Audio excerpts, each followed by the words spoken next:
أكيد حضرتك جيت تفتح حساب الأدسنس بتاعك لقيت رسالة كده فاتخضيت واترعبت، والرسالة دي بتقول لك إن مطلوب اتخاذ إجراء لأن في مشكلة في حساب الدفعات بتاعك في جوجل أدسنس.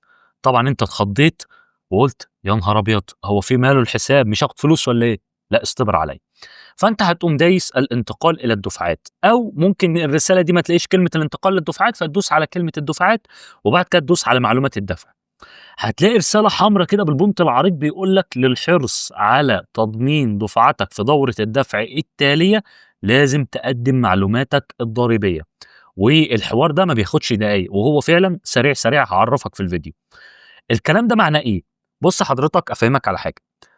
في الفيديو ده إحنا هنعمل حاجة اسمها إن إحنا هنقدّم المعلومات الضريبية بتاعتنا. طب يعني إيه أصلًا تقديم المعلومات الضريبية؟ بُص يا فندم، أي مشاهدات بتيجي لنا من الولايات المتحدة الأمريكية بيبقى مفروض عليها ضرايب. إحنا في حالة إن إحنا ما قدّمناش المعلومات دي أو المعلومات اللي إحنا هنعلّمك النهارده إزاي تقدّمها، في الحالة دي حضرتك ببساطة شديدة أي الفلوس اللي معاك في الحساب أو الدولارات أو الmoney اللي موجود في الحساب ده، ممكن ما تاخدوش، أو لو هنفرض إن أنت عرفت تسحبه، ممكن يتخصم منه أكتر من 30% أو 30% بالضبط. فالمعلومات الضريبية دي بنقدّمها عشان ما يتخصمش مننا فلوس، وعشان الدنيا معانا تمشي في السليم وزي الفل. فعشان كده حضرتك بنقدّم المعلومات الضريبية، وركّز معايا أنا باتكلم على المشاهدات اللي بتيجي لنا من الولايات المتحدة الأمريكية، تمام؟ اللهم بلغت اللهم فاشهد. فدلوقتي حضرتك ببساطة شديدة هتدوس على كلمة تحديث دي، أو لو أنت ما عرفتش أو ما لقيتش مثلًا كلمة تحديث دي موجودة، هتدوس حضرتك تنزل تحت شويتين لحد ما تلاقي كلمة إدارة الإعدادات، هتدوس عليها وبعد ما تدوس على إدارة الإعدادات هتنزل تحت شوية لحد ما تلاقي معلومات الضرايب في الولايات المتحدة، هتدوس على علامة القلم وبعد كده تدوس على إدارة المعلومات الضريبية. هتلاقي إن الكلام اللي أنا قُلته لحضرتك بيتطبّق قدّامك حالًا أهو. بيقول لك يُرجى إرسال نموذج الضريبي في أسرع وقت. ليه حضرتك؟ لإن جوجل هتقتطع من الفلوس ما يصل إلى 30% من عائداتك، أو ممكن تعلّق الدفعة بالكامل، يعني فلوسك ممكن ما تستلمهاش أصلًا، أو تخصم منها ما يصل ل30%. فإحنا هنضبّط الكلام ده دلوقتي مع بعض. كل اللي علينا في دلوقتي هندوس على إضافة المعلومات الضريبية. هيقول لك طيب حضرتك هيقول لك دلوقتي option بيقول لك هنفتح نموذج كده عشان نبتدي نقدم المعلومات بتاعتنا، ما فيش أي مشكلة، نقول له فتح النموذج.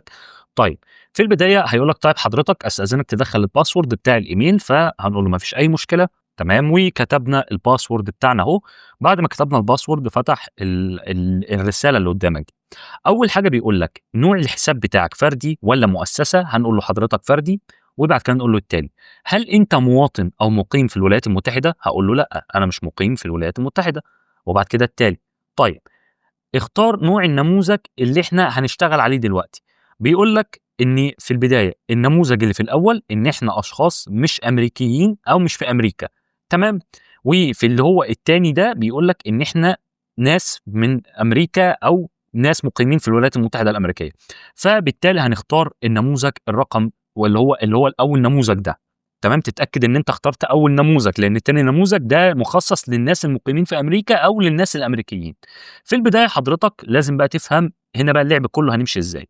الاسم بتاعنا لازم هنكتبه هنا باللغة الإنجليزية، يعني اسمك هتكتبه هنا بالإنجليزي، تمام، وبعد كده نختار البلد. طيب نكتب الاسم في البداية وبعد كده نكمل الشغل بتاعنا عادي.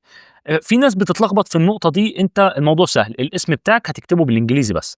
طيب محمد إحنا مش عارفين نكتب الاسم بتاعنا أو خايفين نكتبه، طيب هتيجي حضرتك تفتح جوجل أدسنس في تبويبة تانية خالص، وبعد كده تقوم دايس على كلمة الدفعات، وبعد كده تدوس على معلومات الدفع، ولو نزلت تحت شوية كده أهو هتلاقي إن الاسم بتاعك مكتوب بالعربي، يعني هننزل تحت كده أهو الاسم بتاعك ده هتاخده كوبي، تمام، وتروح لجوجل ترانسليت أهو، جوجل ترجمة، وهامليه الاسم بتاعي بالعربي واقول له هاته لي بالانجليزي. هيقول لك طيب حضرتك ده الاسم بتاعك باللغه الانجليزيه. لازم يا جماعه يكون مطابق لجوجل ادسنس. يعني انت هناك لو انت كاتب اسمك هنا الخماسي تكتبه هنا الخماسي، انا بقول لك اهو، تمام. اتاكد تاني من الاسم، مفيش مشكله، خد راحتك خالص، تمام، مفيش اي مشكله.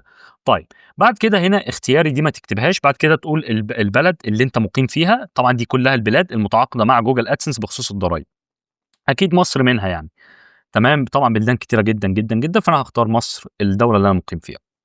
بعد كده حضرتك ببساطه شديده رقم التعريف الضريبي هتكتب رقم البطاقه الشخصيه بتاعتك، فانا هكتبه دلوقتي اهو، تمام، اتاكد برضو لازم يكون البطاقه الشخصيه في ايدك وانت بتكتب البيانات عشان تتاكد ان انت كاتبها صح 100%، وتتاكد تاني وتالت ورابع. تمام، ممتاز جدا جدا جدا. وبعد كده ندوس التالي. بعد كده حضرتك المربع ده هتسيبه كده اهو، ما تعملش فيه اي حاجه.